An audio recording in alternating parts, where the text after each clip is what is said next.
2 दिवसीय मंथन youth parliament 2026 युवा संसद कार्यशाला सिप्रा सभागार बरकतुल्ला विश्वविद्यालय भोपाल में आयोजित की गई। कार्यक्रम में विद्यार्थियों की उत्साहपूर्ण सहभागिता ने लोकतांत्रिक मूल्यों के प्रति उनकी जागरूकता प्रतिबद्धता को प्रदर्शित किया। कार्यशाला में लोकसभा, राज्यसभा और मध्य प्रदेश विधानसभा भारतीय महिला संसद समितियों का गठन किया गया। प्रतिभागियों ने सत्ता और विपक्ष की भूमिका निभाते हुए विधेयकों पर चर्चा की, प्रश्नकाल का संचालन किया और महत्वपूर्ण राष्ट्रीय व सामाजिक विषयों पर अपने विचार रखे। यूनिवर्सिटी में 2 दिन का यूथ पार्लियामेंट था। यहाँ पे विधानसभा का मैं चेयर था। विधानसभा में हम लोग ने एनवायरमेंट वर्सेस एडमिनिस्ट्रेशन के बारे में बात किया। सस्टेनेबल डेवलपमेंट के साथ साथ कैसे इंडस्ट्रीज का डेवलपमेंट हो सकता है, उस विषय में चर्चा की गई थी यहाँ पे 2 दिन तक।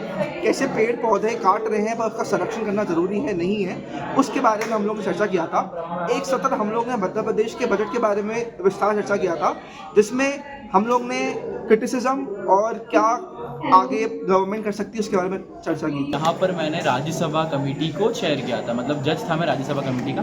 पिछले 2 दिनों में जो मंथन national youth parliament Barkatullah university में कराया गया था, बड़ा ही अच्छे तौर पे अच्छे तरीके से कराया गया। उसमें यहाँ पर बच्चों ने अपने आप को रिप्रेजेंट किया एक नेता के तौर पे, पोर्टफोलियो के तौर पे, और उन्होंने अपने जितने भी विचारधारा है, जितनी भी अपने चीज़ों को लेके यहाँ पे भाषण दिए हैं, डिबेट करी है, वाद विवाद करा है, जिससे उनकी कैपेसिटी बढ़ी, उनका पोटेंशियल बना है। तो really I enjoyed it here and was really great. इस दौरान पब्लिक वाणी मीडिया समूह के सीएमडी मृगेंद्र सिंह ने भी विद्यार्थियों को संबोधित किया।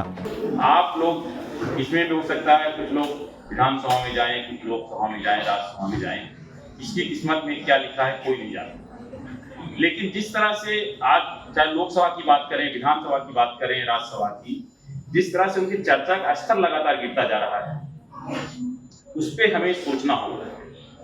पहले कोई भी बिल आता था तो ज्यादा प्रचार होता था, सब लोग जानते थे। आजकल क्या होता है, हाँ की जीत हुई, हाँ की जीत हुई, लोकसभा कार्यवाही निश्चित काल के लिए स्थगित। आजकल ये हो रहा है।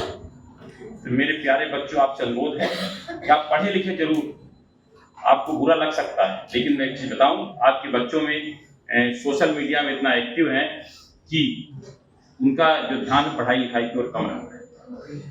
पहले हम लोग जब जर्नलिज्म में आते थे, मैं किसी बताता हूँ, जब जर्नलिज्म में आते थे तो हम लोग किसी से मिलने जाते थे, पहले उसका इतिहास भूगोल पढ़ के जाते थे।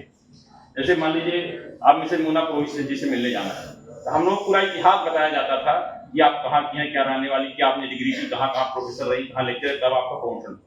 अब आज बच्चे जाते हैं, माइक लगा देते हैं, आप किस पार्टी से हैं, आप कौन से विभाग के मंत्री। ये जो खत्म हो रहा है, इस पर हमें विचार करने की जरूरत है। अगर संसद हो, विधानसभा हो, लोकसभा हो, अगर चर्चा हुए बिना कोई चीज पास हो जाती है तो निश्चित रूप से वह आम जनता तक जानकारी उसकी नहीं पहुंचती है। यह लोकतंत्र के लिए भी अच्छा नहीं है। आज मैं कहूंगा, मैं मीडिया से जुड़ा हूं, चौथा स्तंभ की भूमिका जो होनी चाहिए वो नहीं है। उसका सबसे बड़ा कारण है गोदी मीडिया।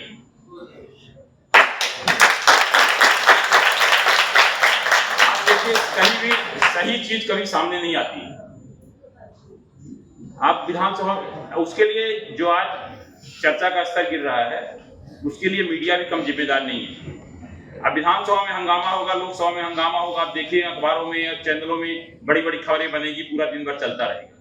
लेकिन अगर मान लीजिए लोक निर्माण विभाग ने 5 से पुल बनाए या 3 से पुल बनाए, सड़कें बनाई या नेशनल हाईवे बने, इस पर चर्चा होगी, कितनी बड़ी सिंगल खबर छपती है कि 250 करोड़ में पुल बने।